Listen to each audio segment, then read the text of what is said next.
एक समय की बात है, ऐसे देश में जहां बुद्ध की शिक्षाओं को उच्च सम्मान दिया जाता था, वहां मछली के रूप में एक बोधिसत्व रहता था जो आत्मज्ञान के लिए नियत था।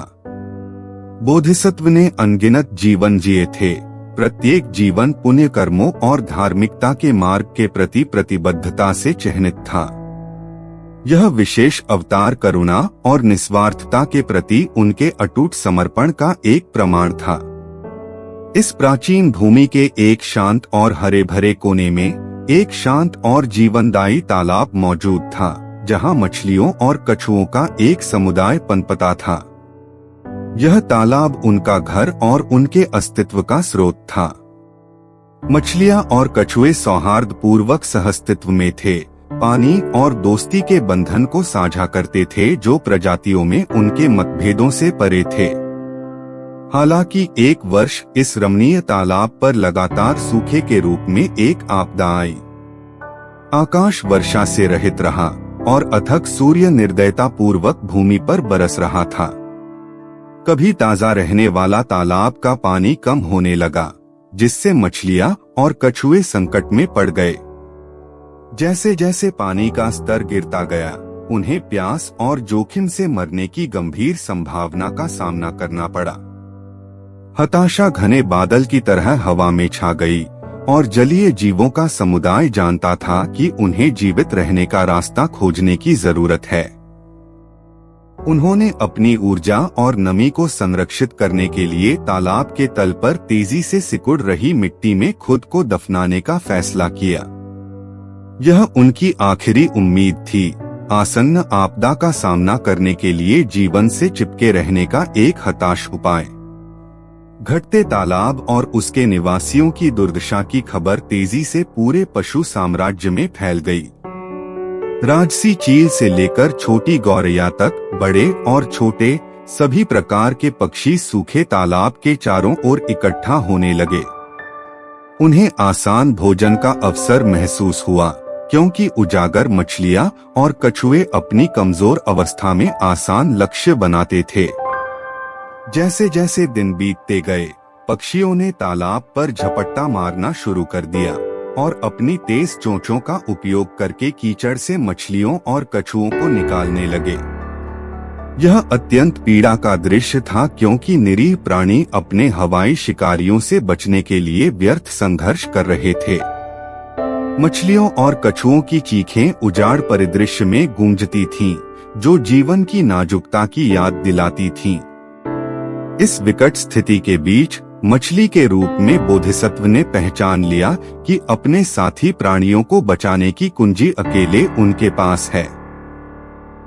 उनका हृदय आसन्न संकट का सामना करने वाली अन्य मछलियों और कछुओं के लिए करुणा से भर गया। वह जानता था कि उसने अपने अनगिनत जन्मों में बहुत पुण्य अर्जित किया है और उस पुण्य को अंतिम परीक्षा में डालने का समय आ गया है। बड़े प्रयास के बाद बोधिसत्व कीचड़ से बाहर निकलने और पानी की सतह पर चढ़ने में कामयाब रहे। वह जानता था कि उसे सत्य का एक गंभीर कार्य करना होगा, एक अभ्यास जिसमें किसी के सर्वोच्च गुण की घोषणा करना और एक दिव्य इकाई से चमत्कारी परिणाम प्राप्त करना शामिल था। बोधिसत्व अपने अस्तित्व के हर कण के साथ वर्षा देवता से बात करते थे। उन्होंने अपने जीवन भर के पुण्य कार्यों का वर्णन किया, जिसमें उन्होंने अपने विभिन्न अवतारों में मिले सभी प्राणियों के प्रति दिखाई गई करुणा, निस्वार्थता और प्रेम पर जोर दिया। उन्होंने सत्य और धार्मिकता के सिद्धांतों के प्रति अपनी अटूट प्रतिबद्धता के बारे में बात की, जिसने उन्हें अनगिनत जन्मों में आत्मज्ञान के मार्ग पर मार्गदर्शन किया था। विनम्रता और करुणा से भरे हृदय के साथ बोधिसत्व ने वर्षा देवता से हस्तक्षेप करने की विनती की। उन्होंने दिव्य सत्ता से सूखी भूमि पर जीवनदायी बारिश भेजने, मछलियों और कछुओं की प्यास बुझाने और उन्हें शिकारी पक्षियों के चंगुल से बचाने की प्रार्थना की। उनकी अपील सभी प्राणियों के प्रति उनके निस्वार्थ प्रेम का प्रमाण थी, एक ऐसा प्रेम जो प्रजातियों की सीमाओं से परे था। वर्षा देवता से बोधिसत्व की हार्दिक प्रार्थना अनुत्तरित नहीं रही। बोधिसत्व की ईमानदारी और गहन सद्गुण से प्रेरित दिव्य इकाई ने उनकी याचिका का जवाब देने का फैसला किया। हल्की मुस्कान के साथ बारिश के देवता ने ऊपर आकाश से भारी बारिश की बूंदों की धार छोड़ दी। बारिश की बूंदें एक सुखद ध्वनि के साथ गिर रही थीं, एक परोपकारी आशीर्वाद की तरह पृथ्वी को छू रही थीं। सूखी फटी जमीन ने कृतज्ञ प्यास के साथ बारिश को सोख लिया और तालाब तेजी से जीवनदायी पानी से भर गया। जैसे जैसे बारिश होती रही, इसने सूखी धरती को फिर से जीवंत कर दिया, पौधों को पोषण दिया और एक बार सूख चुके तालाब को फिर से भर दिया। बारिश की बूंदें एक सुखद ध्वनि के साथ गिर रही थीं, एक परोपकारी आशीर्वाद की तरह पृथ्वी को छू रही थीं। सूखी फटी जमीन ने कृतज्ञ प्यास के साथ बारिश को सोख लिया और तालाब तेजी से जीवनदायी पानी से भर गया।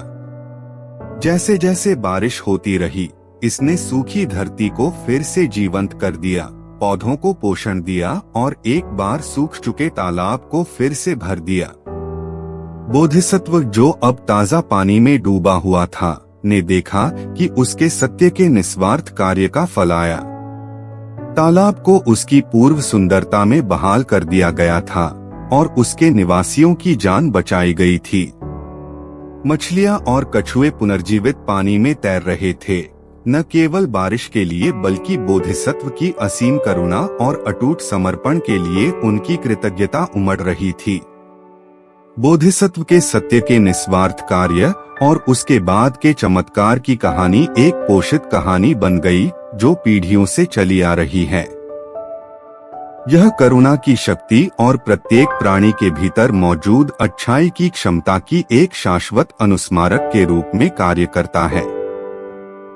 बोधिसत्व के बलिदान और वर्षा देवता की परोपकारिता ने अनगिनत व्यक्तियों को सदाचार और निस्वार्थता के मार्ग पर चलने के लिए प्रेरित किया, यह जानते हुए कि उनके कार्य चाहे कितने भी विनम्र क्यों न हो, दुनिया में दयालुता और अच्छाई की लहर पैदा कर सकते हैं।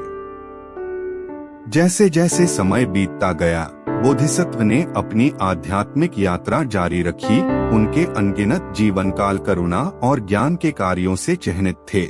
प्रत्येक अवतार में उन्होंने दूसरों की पीड़ा को कम करने, बुद्ध की शिक्षाओं का प्रसार करने और प्राणियों को आत्मज्ञान के मार्ग पर ले जाने का प्रयास किया।